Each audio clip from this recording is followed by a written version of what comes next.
સતત વરસાદ વરસી રહ્યો છે અને વરસાદના કારણે તેને જનજીવન પર પણ તેની અસર જોવા મળી રહી છે। અરવલ્લી જિલ્લાના ગ્રામ્ય વિસ્તારોમાં વરસાદ વરસી રહ્યો છે। જો કે અનરાધાર વરસાદના કારણે તેને વરથુ ગામે પણ ગામના રસ્તાઓ જાણે નદી બન્યા હોય તે પ્રકારના દ્રશ્યો અહીંયા સામે આવી રહ્યા છે। ડુંગરનું પાણી વરથુ ગામમાં વહેતું થયું છે। વધુ માહિતી મેળવીએ સંવાદદાતા શૈલેષ પંડ્યા આપણી સાથે જોડાયા છે। શૈલેષ, શું પરિસ્થિતિ છે? કારણ કે છેલ્લા ઘણા દિવસોથી વરસાદ સતત વરસી રહ્યો છે અને ગ્રામજનોની અત્યારે શું પરિસ્થિતિ છે આ વરસાદમાં?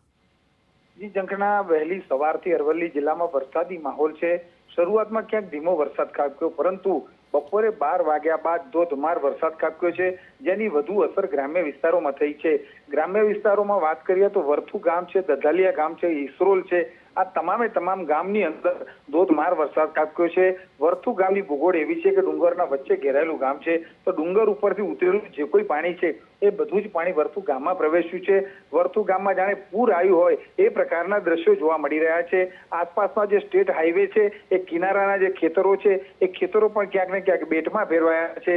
ગામડાનું જે પાણી છે એ ખેતરોની અંદર જાણે નદીઓ વહી હોય, પૂર આવ્યું હોય એ પ્રકારના દ્રશ્યો જોવા મળી રહ્યા છે। હાલ પણ અરવલ્લી જિલ્લાના મોડાસા, મેઘરજ, માલપુર સહિતના વિસ્તારોની અંદર ધોધમાર વરસાદ અવિરતપણે ચાલુ રહ્યો છે। ઝંખના જી આભાર શૈલેષ સમગ્ર માહિતી બદલ। તો આ દ્રશ્યો જે આપ જોઈ રહ્યા છો સંદેશ ન્યૂઝ પર, આ એક્સક્લુઝિવ દ્રશ્યો અરવલ્લીના કે જ્યાં સતત વરસાદ વરસી રહ્યો છે।